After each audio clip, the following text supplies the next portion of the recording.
Luc Carvounas, bonjour. Bonjour. Vous êtes sénateur socialiste du Val-de-Marne. Vous êtes un proche de Manuel Valls. On va parler d'Emmanuel Macron qui a prononcé un discours assez remarqué hier. Ça ne vous a pas échappé à Orléans sur les valeurs de la France pour réhabiliter cette figure historique de Jeanne d'Arc. Est-ce que c'est vraiment le rôle du ministre de l'économie ? Faut lui poser la question, c'est pas mon sujet. Moi, j'ai constaté qu'il a ramis 18 mois finalement pour aller à la rencontre des Français. Tant mieux, ça lui apprend le job d'élu local en même temps. Vous savez, moi hier j'étais à mes manifestations comme maire d'Alfortville, j'étais avec les habitants à discuter ensuite après les commémorations ensemble. Voilà, on m'avait expliqué, j'avais lu dans... Ça veut dire que c'était un ministre hors sol un peu avant ? Ah forcément, quand on n'a pas de mandat électoral détenu par les citoyens qui vous l'ont confié, vous êtes forcément dans la vie politique un peu hors sol. Aujourd'hui, il semble avoir envie de nouer le fil d'une vie politique, tant mieux. C'est quelqu'un, je l'ai déjà dit, donc je peux faire de langue de bois qui est brillant, mais il faut rester dans le collectif. Et je crois que... C'est ça, dans quel but ? Il a fait un discours de prof d'histoire, donc il a aussi rappelé ce qu'était Jeanne d'Arc, qu'elle a fonctionné dans un collectif. Il faut qu'il fonctionne dans le collectif. Ça ne gêne pas la lisibilité de l'action gouvernementale ? Forcément un petit peu. Son mouvement En Marche, j'ai toujours pas compris à quoi cela sert. C'est un mouvement politique sans être un mouvement politique. On nous dit qu'il y a X milliers de marcheurs, mais pourquoi faire ? On nous annonce la vision d'Emmanuel Macron à Orléans. Finalement, j'ai entendu un portrait historique. Donc finalement, un pied dedans, un pied dehors, je vois pas très bien, in fine, à quoi sert ce lancement. Ça peut aider François Hollande dans sa reconquête des électeurs en vue de 2017 ? Si le président de la République laisse faire, c'est qu'il pense que ça peut l'aider. Donc j'imagine, oui. C'est pas une ambition personnelle, selon vous, d'une candidature qui se dessine ? Moi, je le pense. Moi, je crois que tout cela, on a un peu l'allure. Maintenant, il n'a de cesse de répéter qu'il est fidèle et loyal au président de la République. Vous savez, c'est lui qui l'a nommé. Hein. On disait tout à l'heure qu'il n'avait pas de mandat électoral. Il a été nommé par le président de la République. Il a même été le président pointé du doigt à un moment donné. On disait, oh, regardez, c'est le fait du prince. Il nomme son ancien secrétaire général adjoint de l'Élysée. Bon, voilà.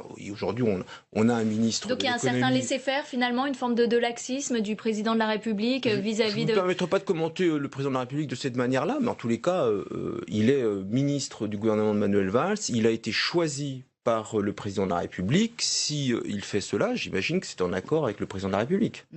Est-ce qu'il n'a pas un peu volé cette image du réformisme qu'incarnait Manuel Valls ?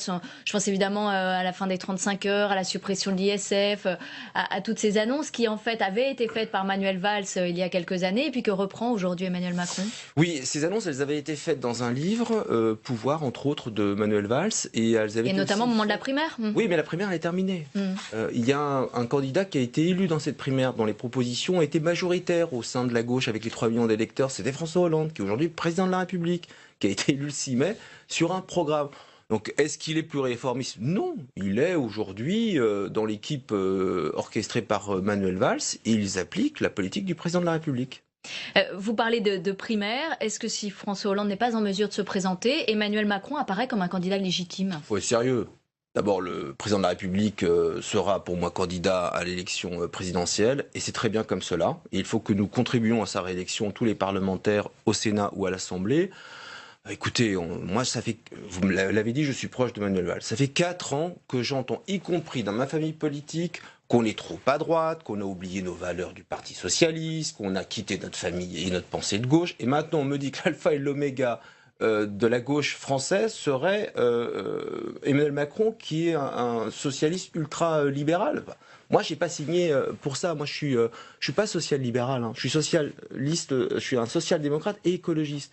Donc voilà, à un moment donné, il faut aussi assumer ce qu'on est, ce qu'on représente. Est-ce qu'il ne faudrait pas justement une le social-libéralisme. Est-ce qu'il ne faudrait pas justement une primaire, même peut-être avec le président de la République, pour justement que cette ligne sociale, démocrate, écologiste ressort davantage et soit relégitimée ? Moi, je fais partie de ceux comme Jean-Christophe Cambadélis, qui est le patron du PS, qui le souhaite, cette primaire. Sauf qu'on va la faire tout seul, entre socialistes seulement, pour rajouter un peu de cacophonie, alors que les communistes et les écologistes ne souhaitent pas y participer.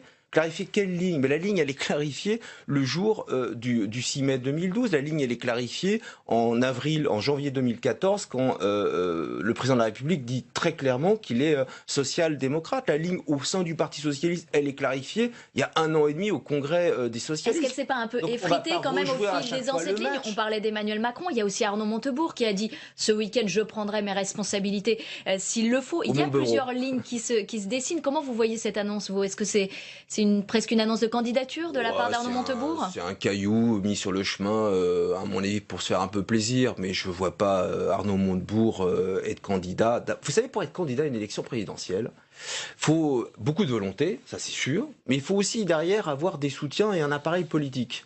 Et le président de la République, François Hollande, a les soutiens au Parlement, et il a un parti qui s'appelle le Parti socialiste derrière lui. Donc après, tout le monde peut être candidat à l'élection présidentielle, hein.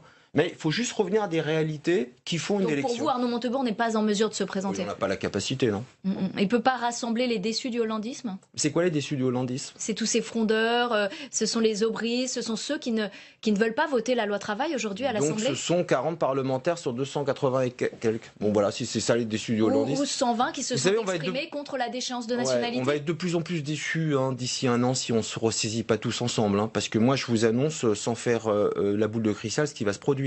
Si les socialistes d'abord et la gauche dans son entièreté ne se ressaisit pas, on va remettre les clés de la maison France à la droite ultra-conservatrice. Alors là, on pourra avoir tous les procès en reniement de soi, on n'aura plus aucun levier de commande pour pouvoir être audible vis-à-vis des électeurs et des Français. Moi, c'est pas ce que j'envisage. Donc moi, plutôt qu'on devise sur ce qui est bien ou pas bien, ce serait bien de finir le mandat pour lequel on a été élu. François Hollande est ce matin à Rungis. Il a prononcé la semaine dernière un discours au Théâtre du Rond-Point sur la gauche pour les 80 ans du Front populaire. Il ne se déplace plus aujourd'hui sans vanter son bilan. Est-ce qu'il est déjà en campagne électorale ? En tous les cas, il affirme avec beaucoup de force ce que nous avons fait. Vous savez, souvent, moi j'ai vu d'ailleurs des campagnes, mes propres camarades ne pas vouloir mettre le logo du Parti socialiste, avoir honte de ce que nous sommes, honte de bilan que nous portons et des réalisations que nous faisons. À un moment donné, il faut aussi qu'il y ait la voix la plus importante dans nos institutions, le président de la République, qui remette un peu de sens à tout cela, même si je pense qu'il faut que nous nous déployions autour de lui, nombreux et nombreuses, pour faire ce travail pédagogique, plutôt que, je ne sais, aller ici ou là, à Orléans hier, ou je ne sais où demain. Alors il vante le ça va mieux. Est-ce qu'il n'a pas été un peu vite en besogne? On sent qu'il y a un petit rétro-pédalage en expliquant que ça va pas mieux finalement pour tout le monde. Est-ce que cet exercice finalement d'autosatisfaction va pas se retourner contre lui? Alors là aussi je ne commenterai pas le président de la République de cette manière-là. J'ai trop de respect pour les institutions. Par contre, j'ai déjà dit à certains de vos confrères interrogés que le président de la République doit être dans un travail de pédagogie, d'explication de l'action et non pas de commenter son action. Et je pense qu'il a raison de peut-être repréciser les choses si elles avaient été mal perçues. On ne peut pas se permettre de quiproquo. Après, le ça va mieux, moi j'ai été de ceux qui ont signé une tribune à l'initiative de Frédéric Espagnac il y a quelques jours pour le marteler, parce que je suis maire, je l'ai dit tout à l'heure, les patrons de TPE, quand ils viennent me voir dans mon bureau, oui, les carnets de commandes repartent. Mais oui, ça ne se voit pas. Pour les gens au quotidien, ça ne se voit pas. Donc et moi, ça va pas mieux pour tout le monde. Moi, si ça va mieux d'une manière générale, de manière macroéconomique, on voit bien que les indicateurs passent au vert. Mais dans le quotidien des gens, moi je me bats depuis 4 ans, depuis que je suis maire, à pas augmenter les impôts locaux. C'est bien parce que je fais attention au pouvoir d'achat de mes administrés. Et donc ça va mieux, il faut l'accompagner par des exemples concrets, être dans le réel. Est-ce qu'il faut l'accompagner aussi par des gestes aux enseignants, aux fonctionnaires, aux chercheurs, aux agriculteurs? On a l'impression que tout ça fait un petit peu ficelle, un peu grosse en vue de la campagne. Je ne crois pas que ça fasse ficelle, je pense surtout que c'était très attendu. Vous savez, j'ai fait pendant peu de temps le métier d'enseignant, je sais ce que c'est, donc c'est extrêmement difficile, je leur tire mon chapeau. Il y a des métiers aujourd'hui en France que je considère pas suffisamment bien valorisés. Le métier de policier, le métier d'enseignant, le métier d'infirmière, toutes ces personnes où un jour, dans nos vies, quel que soit nos âges, nous sommes confrontés à eux et nous avons besoin d'eux. Et bien ces métiers-là, qui sont pour moi les métiers nobles du socle de nos services publics, il faut les revaloriser. Donc, pourquoi ne l'avoir pas fait avant alors? Eh bien parce qu'il fallait peut-être attendre que les indicateurs macroéconomiques passent au vert. Voilà, c'est aussi ça, faire de la politique. Justement, pas faire n'importe quoi de manière démagogique. On va parler de la loi travail qui anime beaucoup l'Assemblée. C'est une semaine à haut risque pour cette loi qui va être discutée avec l'article 1 aujourd'hui. Il y a une ultime réunion qui s'est tenue hier soir à l'Élysée. On sait que ça bloque quand même chez pas mal de parlementaires. Est-ce que vous pensez que la décision d'utiliser le 49.3 est déjà prise ? Je ne le crois pas, parce que sinon on rentrerait dans le débat qui commence ce matin de manière biaisée, ça n'a pas de sens. On a quand même cette impression ici à l'Assemblée ? Ça peut être évidemment le cas, puisque les 5000 amendements n'ont toujours pas été discutés, on rentre dans le dur aujourd'hui. Concrètement, il n'y a pas le temps d'examiner ces amendements ? Mais ça, je ne sais pas ce que ça veut dire, pas le temps ou le temps. Je crois que, encore une fois, c'est aux parlementaires, vous savez, ça va dans les deux sens, le compromis. Le gouvernement en a fait des compromis dans ce texte. D'ailleurs, si l'on n'avait pas fait, on n'entendrait pas le MEDEF hurler au loup de cette manière-là. Il faut remener les choses où elles sont. Il faut aussi, je lisais ce que disait Christophe Sirugue, qui est le rapporteur, que les collègues qui sont aujourd'hui en passe de ne pas vouloir voter cette loi, dans les jours et à partir d'aujourd'hui et les heures qui viennent, il faut aussi un peu de compromis, de consensus, sinon on n'y arrivera pas. Et le message d'un 49.3 à la fin de cette séquence, si on n'arrive pas à trouver ce chemin commun, sera un message dévastateur dans notre électorat.